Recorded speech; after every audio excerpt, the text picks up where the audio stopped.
Pues precisamente vamos a arrancar el primer panel hablando de política y de empresa. El cambio de época económico, geopolítico y social implica la necesidad de reformular los pactos sociales en los que se han basado nuestros sistemas políticos. Los empresarios están llamados a trabajar codo con las instituciones para construir sociedades más democráticas, participativas y comprometidas con aspectos como la igualdad, el medio ambiente, la innovación o el talento. Va a moderar las reflexiones sobre estos desafíos Leticia Osa, socia directora en Latinoamérica del Bufet Internacional de Abogados con sede en Nueva York, Willkie Farr y Gallagher. Adelante, Leticia. Gracias. Bueno, pues buenos días y bienvenidas a todos.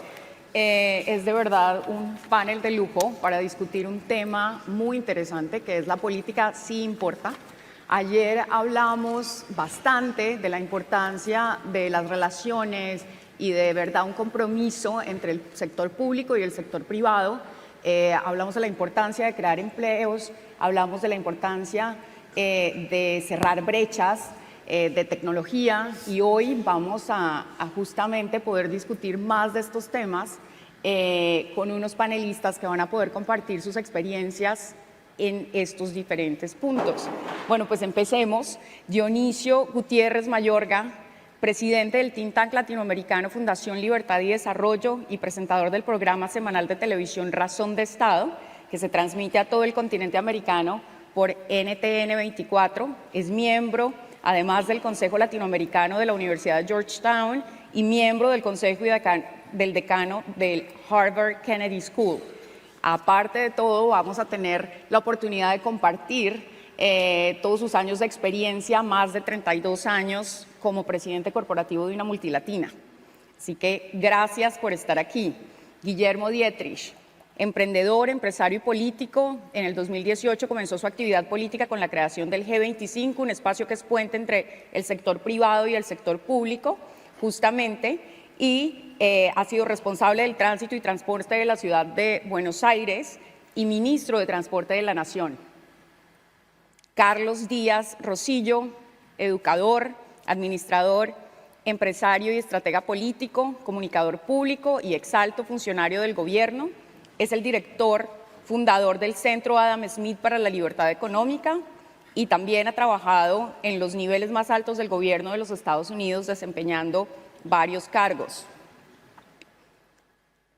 Pedro Aces es político y líder sindical mexicano, fue miembro del Partido Revolucionario Institucional y actualmente del Partido Movimiento Regeneración Nacional, es secretario general de la Confederación Autónoma de Trabajadores y Empleados de México y fue senador de la República.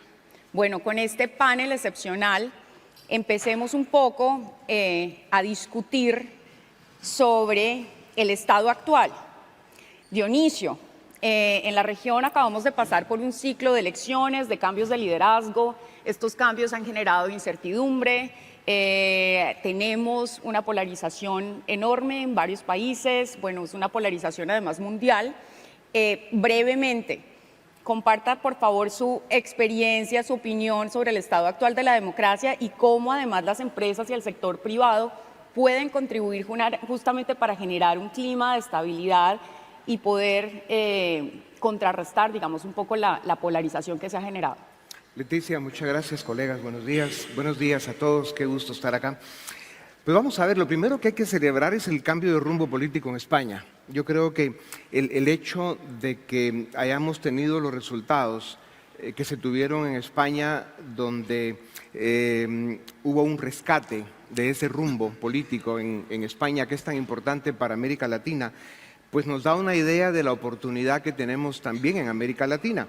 Y en España esto pasó no precisamente gracias a las élites, especialmente a la élite económica, sino pasó gracias al ciudadano, al pueblo español. Y claro, haría falta que las élites de los países, desde España hasta toda América Latina, estuviéramos mucho más presentes en la vida cívica de nuestros países. La política y la economía son dos caras de la misma moneda. Cuando una falla, la otra también falla. Y ese es un tema que mientras no lo entendamos en América Latina, vamos a tener problemas muy serios. En América Latina, para hablar de cómo está en este momento la democracia, pues yo diría que en cuidados intensivos tenemos a bastante más de la mitad de nuestros países gobernados por organizaciones criminales que se convirtieron en partidos políticos, normalmente asociadas al narcotráfico, y los estamos viendo llegar a los gobiernos, a los congresos, encima contaminados de ese populismo de izquierda que no entiende el proceso económico, que limita los niveles de inversión y que, bueno, nos tiene en una región que tiene uno de los potenciales más maravillosos del mundo, hundidos en la disfuncionalidad política. Y como tenemos solo 2 minutos y segundos cada uno, termino con esta reflexión. En América Latina, mientras no rescatemos la política, y rescatar la política quiere decir educar, formar una nueva clase dirigente, una nueva generación de líderes, de tecnócratas que sean capaces, primero, de tener el valor de participar en la vida cívica y especialmente en la vida político-partidista de sus países, y que vayamos logrando hacer un recambio político en esta función que es vital en las naciones latinoamericanas. Mientras no hagamos esto, vamos a seguir con economías que medio funcionan, con un crecimiento económico insuficiente, probablemente fuga de capitales, y luego con estos accidentes constantes de que la política puede llegar a un gobierno razonablemente bueno que esté 4 o 5 años, en el caso de México son 6, que a veces es demasiado, y que luego regresemos otra vez a esto de lo mismo, que hoy tenemos más de lo que quisiéramos. El rescate de la política es fundamental si queremos ver una América Latina desarrollada, con crecimiento económico suficiente y oportunidades para todos. Gracias, Dionisio. Yo pienso que ese es fundamental. De nuevo, la política importa y por eso hablar de cómo reformular todos estos pactos sociales son tan importantes. Carlos, porque ayer hablamos muchísimo de la integración, hablamos muchísimo del rol de España en la integración, de la integración regional. ¿Por qué no nos cuentas un poco, justamente en todos estos cambios de dinámicas regionales, las relaciones respecto a Estados Unidos y China en particular, porque ayer hablamos un poco de España, y por qué Estados Unidos nos tiene tan olvidados a Latinoamérica? Así es. Bueno, muchísimas gracias. Gracias a CEAPI por la invitación, por la oportunidad de conversar con ustedes. Efectivamente, los Estados Unidos ha ignorado a la América Latina por demasiado tiempo. Cuando llegué a la Casa Blanca a trabajar como director de políticas públicas, uno de los objetivos que tenía era tratar de reenfocar la atención de los Estados Unidos hacia la América Latina, porque creo que es esencial que tengamos una relación no como patio trasero, sino como parte del vecindario. Pero la realidad es que cuando llegas y tienes el plan mejor armado para poner a la América Latina, poner a Iberoamérica en el mapa, llega alguien y te cuenta de lo que está pasando en Irán. Y tienes que esperar entonces al siguiente momento. Estás en ese momento y está pasando algo en Corea del Norte y después en el Medio Oriente. Entonces, si bien la América Latina es importantísimo para los Estados Unidos, no presenta un peligro inminente. Y la realidad de la política es que tienes que prestarle atención al peligro inminente que tienes frente de ti. Creo que en este momento hay una gran oportunidad que no hemos visto en décadas. Gracias a este reenfoque geopolítico que nos ha permitido darnos cuenta del gran peligro que presenta China, no solamente para los Estados Unidos, sino para el mundo entero, desde el punto de vista geopolítico. Creo que por primera vez en muchos años, aún más que durante la Guerra Fría, hay una gran oportunidad para Iberoamérica para que se posicione como el socio lógico de los Estados Unidos. Lo que ha venido pasando en estos años, varias décadas ya, con China, en cuanto a las inversiones, en cuanto a la manera en que el gobierno de China comunista, de una manera muy inteligente, muy estratégica, ha venido tomando posesión de puertos, de aeropuertos, de carreteras, de puentes, de puntos clave, es muy, muy, muy peligroso, no solamente para la América Latina, sino para la seguridad nacional de Estados Unidos. Y este reenfoque creo que le permite a Iberoamérica, a los empresarios, a los gobiernos, poder tener una alianza mucho más cercana con Estados Unidos. La realidad es, aunque no nos guste, que los países no tienen amigos, tienen intereses. Y en este momento el interés de los Estados Unidos es hacer lo posible por alejar a China de todos estos mercados que pudieran ser mercados norteamericanos. Entonces creo que es una gran oportunidad para tomar ventaja de esta posición, tomar ventaja de lo que hemos hablado ayer del nearshoring, del friendshoring, de traer inversiones a la América Latina, no necesariamente porque nos guste el mercado o no, sino porque es una oportunidad para eliminar esa influencia china. Y yo creo que los empresarios y los gobernantes tienen una gran oportunidad de aprovecharse de ese gancho tan importante que es la relación geopolítica con China para el beneficio de Iberoamérica y también para el beneficio de la seguridad nacional de los Estados Unidos. Así que es una gran oportunidad. Hay muchos retos, pero es una gran oportunidad. Bueno, y ahora estaremos hablando un poco más de nearshoring.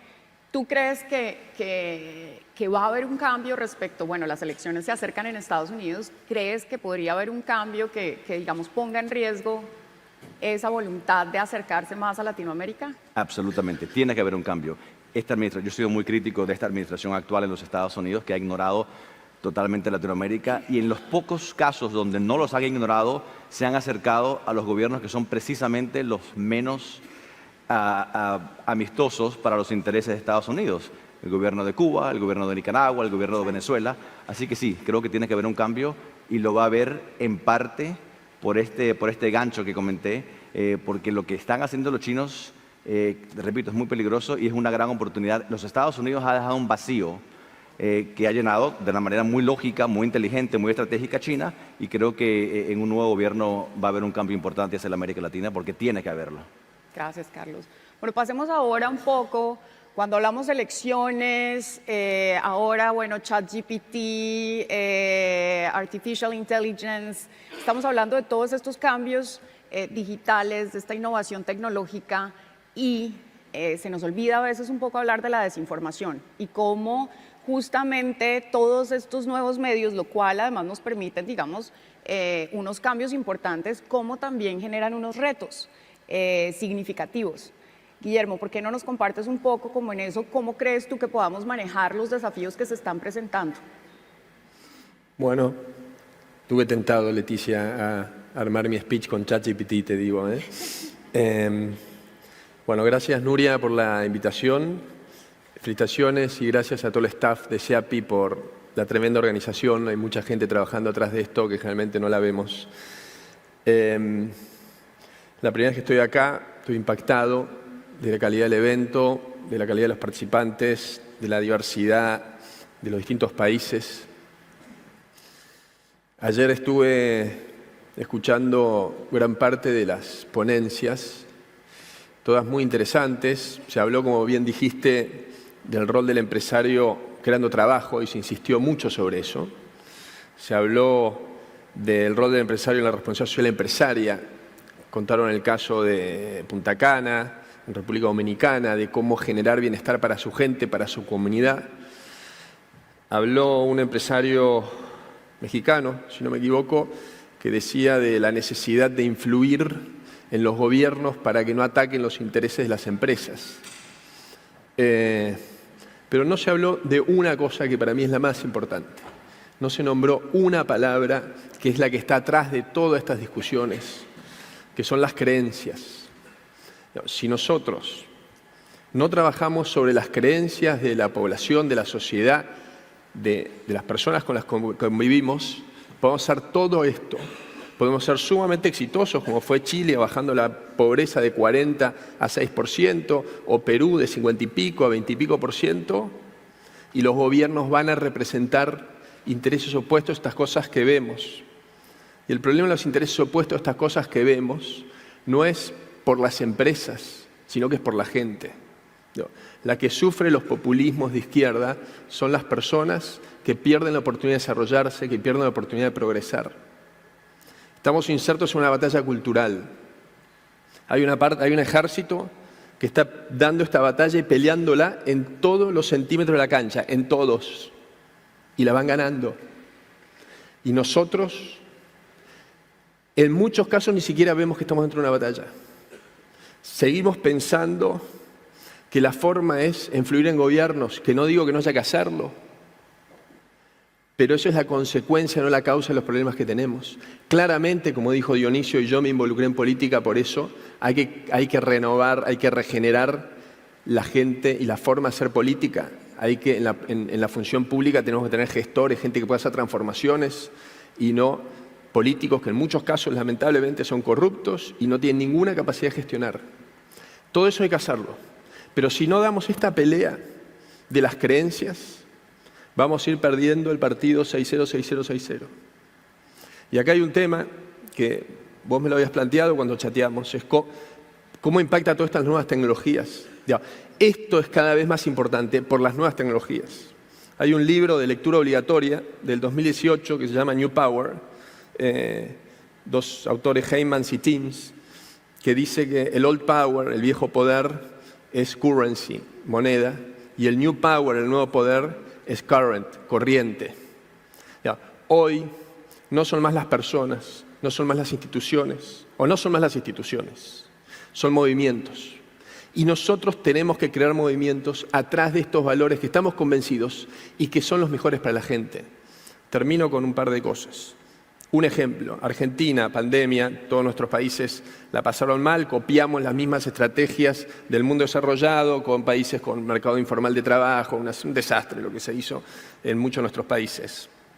Un grupo de empresarios con una motivación muy sana se juntaron, pusieron plata, armaron la logística y crearon un programa, Seamos Unos, y entregaron 1 millón de cajas que había comida y artículos de limpieza para una semana para una familia, obviamente a los sectores más carenciados.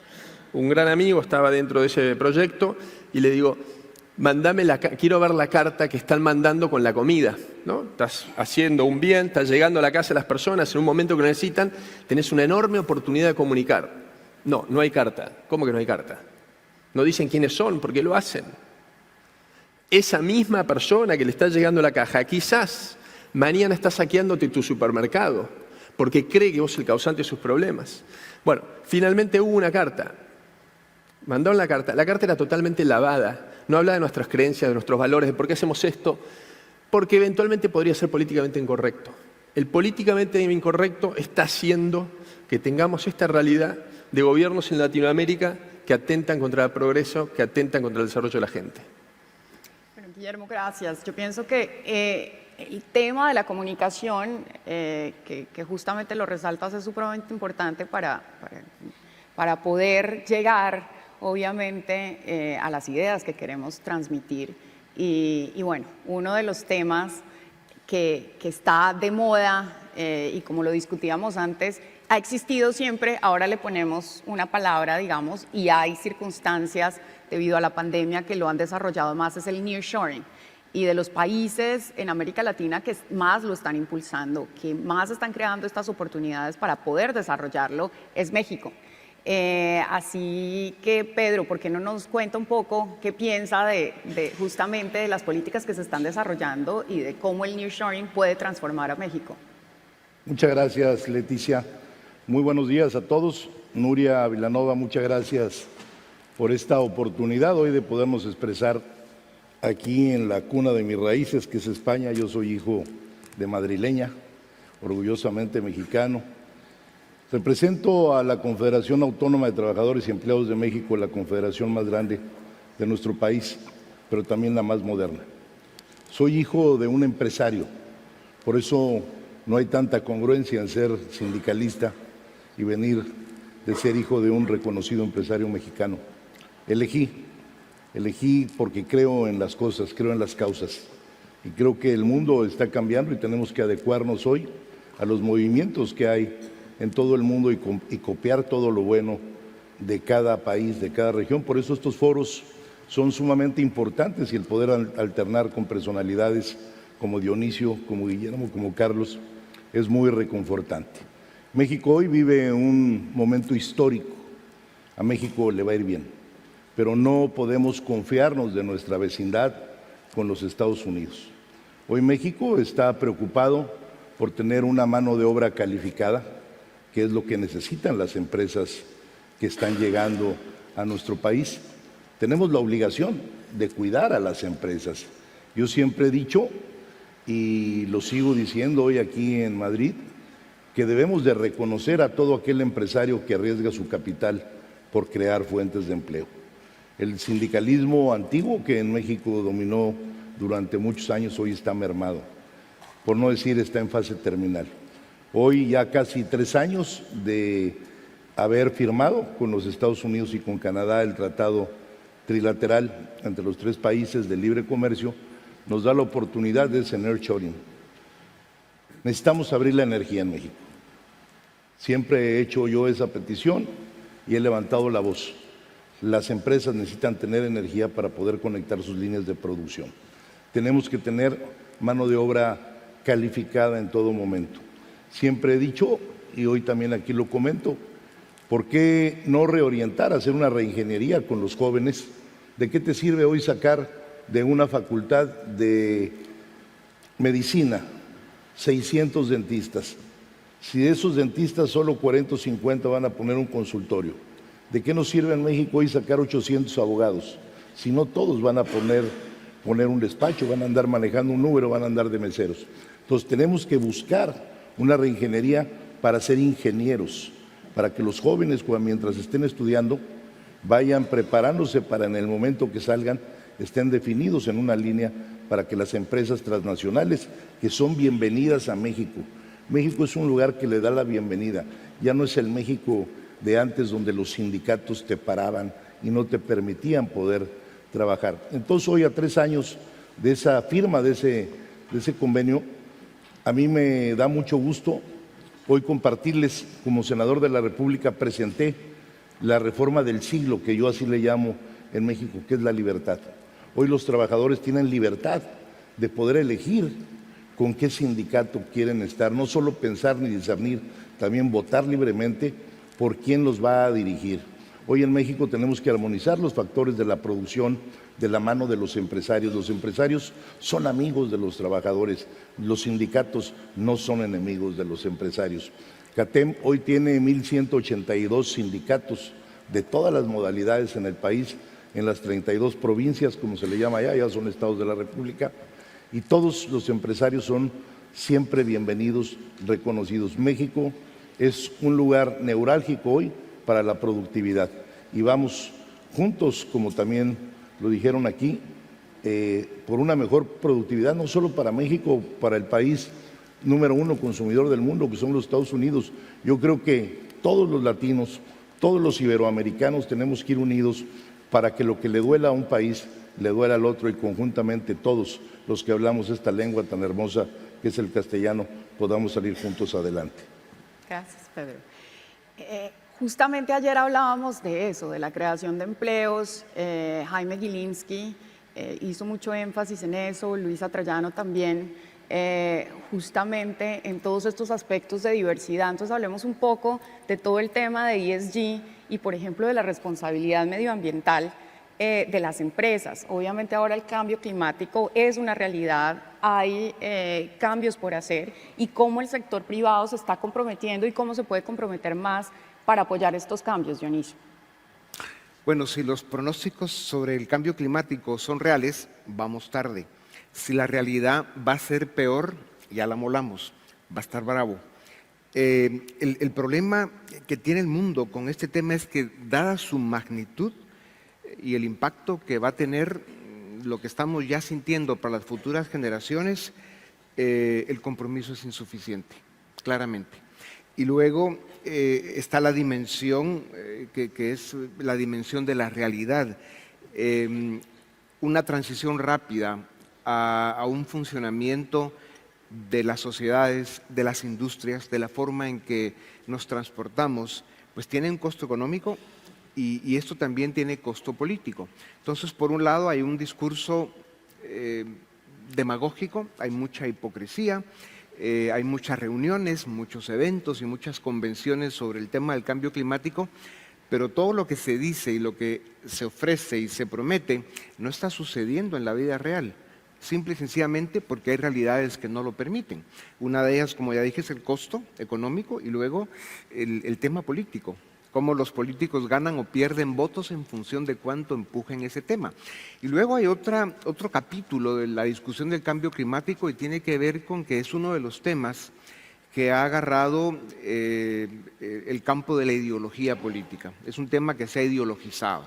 Y entonces se percibe que la discusión del cambio climático es una de las banderas de la izquierda, especialmente la izquierda populista, y que lo usan como uno de los instrumentos para atacar a las empresas, al sector económico, donde por supuesto hay que hacer correcciones, hay que pagar ciertos costos, pero es un compromiso que sigue pendiente y que si no lo tomamos más en serio por un lado, probablemente las consecuencias ya no van a ser graves para la siguiente generación, sino para nosotros mismos. Y creo que todos somos testigos de que estamos viendo en el mundo, en diferentes geografías, en unas más que otras, impactos de la naturaleza, desde temperatura, huracanes, en fin, los niveles de contaminación que estamos generando. Es complicado. Yo una vez escuché en Washington una discusión sobre quienes contaminan más. Y la misión china le dijo en Washington a, digamos, el instituto que estaba promoviendo de que China, que hoy por hoy es el país que más ensucia, que más contamina, la respuesta de los chinos fue: miren señores, ustedes ya se desarrollaron, hablando de Estados Unidos y Europa, el mundo occidental, ahora nos toca a nosotros. Y entonces, claro, como es un proceso que tiene un grado enorme de complejidad, vamos a tener que hacer dos actos de fe. El primero, esperar que la tecnología de repente presente o aparezca algo, inteligencia artificial, etcétera, etcétera, que hay algunos temas interesantes en los que no voy a entrar, y que por ahí venga una solución más rápida de lo que los seres humanos hoy estamos siendo capaces por los métodos tradicionales para corregir el problema. Pero de que es una realidad el impacto que ya está teniendo esto para la especie humana, no hay discusión. ¿Que estamos haciendo lo que hace falta? No. ¿Estamos dispuestos a pagar el costo que tomaría una transición rápida? Tampoco. Que es un problema político complejísimo al que los políticos no le encuentran solución, es una realidad. Este tema hay que seguirlo discutiendo. Este tema va a necesitar de esfuerzos no solo intelectuales muchísimo más grandes, científicos, sino que un compromiso muchísimo más grande por parte de las sociedades y sobre todo de las industrias y los países que más contaminan. Bueno. Este es un desafío que está todavía pendiente de ser resuelto. Pero además, hablando del tema de la tecnología, bueno, pues Guillermo, la tecnología verde, la electromovilidad, todas las discusiones respecto al hidrógeno, al litio, ¿cómo empalma justamente esa tecnología en estos cambios que se tienen que generar? Hay 1000 ventanas que se abren y muy bueno, Dionisio, tu mirada. Pusiste el ejemplo de China, pero Latinoamérica también no se ha desarrollado, tiene un consumo per cápita de energía, África, infinitamente menor al mundo desarrollado. Y bien dijiste el tema de los costos. Ayer se dijo que las energías renovables son más baratas hoy, pero ¿quién genera la energía a la noche cuando la energía solar no genera energía o cuando no hay viento? Digamos, ese sobrecosto que tenés que tener, porque la gente no va a estar dispuesta a no tener electricidad en su casa toda la noche, no está incluido en esos costos. Entonces también dentro de lo que dijo Dionisio, hay que hacer bien los números de estas cosas, porque si no, todo muy lindo, pero nos mentimos. Y hablando de mentirnos, la electromovilidad es una realidad, claramente, que es toda la conversión a la movilidad eléctrica, y dentro de esta conversión hay un producto que está súper de moda, que es el oro blanco, como se dice, que es el litio. Y traigo el litio porque está atrás del tema de las creencias. Acá hay gente de Argentina, como soy yo, hay gente de Bolivia, hay gente de Chile. Entre los tres países tenemos el 60% de las reservas mundial de litio. 60% tenemos estos tres países. Digamos, el litio llegó a valer $70.000, $80.000 la tonelada, ahora está a $25.000, $30.000, $40.000. No es un commodity, por lo tanto no hay un precio así transaccional claro de mercado. Pero detrás de las creencias, hoy Bolivia no tiene $1, acaba de hacer una especie de congelamiento de depósitos a los bolivianos, como tuvimos nosotros en el 2001, o similar, y tiene millones de toneladas de litio, de un producto que puede convertirse en litio, que hoy no vale nada y podrían ser miles de millones de dólares, podrían ser 10.000 millones de dólares por año. Y escuchamos a nuestros gobernantes en muchos casos que hablan de nacionalización, que hablan que el litio se tiene que ir en una batería, no en un producto, en una materia prima, sin entender absolutamente nada del problema y de cuál es la realidad del litio. ¿Cuál es la realidad del litio en nuestra región que se extrae de salares? Es que un producto que se llama salmuera, que está dentro de los salares, que está a 4.000 metros de altura en el medio de la nada, que contiene 0.06% de litio, en un proceso industrial químico súper complejo, con tecnología súper avanzada que la tienen muy pocas empresas del mundo, se genera un producto que es un polvito, grado batería litio, que tiene 99.5% de litio. Es decir, pasamos de 0.06 a 99.5. Si esto no es agregar valor, ¿qué es agregar valor? Pero ¿cuál es el problema de las creencias? Que en Bolivia, los bolivianos, que en Chile, un porcentaje importantísimo de los chilenos, que en Argentina, un porcentaje de los argentinos y la dirigencia política, creen que esto es mejor que se nacionalice y lo hagan empresas públicas en lugar de empresas privadas. Un yacimiento de litio tarda entre 10 y 15 años en desarrollarse, requiere entre 600 y 1.000 millones de dólares y tener la tecnología. Nuestras empresas públicas que no tienen capacidad de manejar empresas de trenes, como en el caso de Argentina, que son súper ineficientes, a mí me tocó, van a poder hacer esto, es irreal. Lo que van a generar es que toda esa riqueza, ese progreso, esas oportunidades a comunidades que están alejadas y que nunca tuvieron una oportunidad, no existe, como está pasando hoy en Bolivia. Entonces, al punto al que vuelvo siempre, si no trabajamos en las creencias, y aquí el sector de la minería tiene un rol sumamente importante, que Leticia no es solo un tema de comunicación, es una estrategia. Acá no es solo que haya un buen vocero hablando, sino una estrategia con inteligencia de cómo estos conceptos llegan a la gente en un mundo donde la comunicación no es más lineal, sino que es totalmente dispersa, atomizada. Pero si no damos esta pelea a las creencias, estas oportunidades que tenemos las vamos a perder nuevamente. Por suerte, en Argentina estamos en un proceso virtuoso que hay que trabajar mucho para no interrumpirlo, en el tema del litio.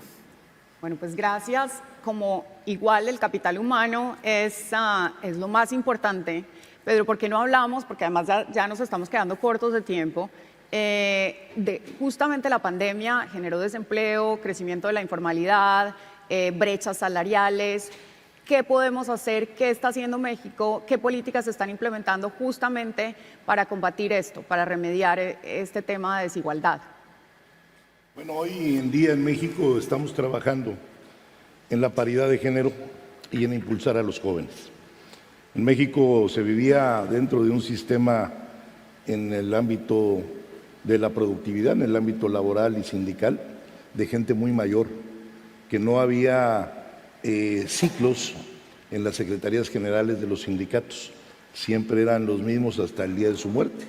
El último líder pues falleció a los 98 años y no se fue hasta el día que falleció. Entonces, ¿hoy qué estamos haciendo? Buscando, Leticia, que las mujeres, cuando yo llegué al sindicalismo por gusto, hace 30 años, había una sola mujer en todo el país. Hoy, en todas las entidades federativas, en todos los comités estatales, tenemos mujeres y tenemos jóvenes.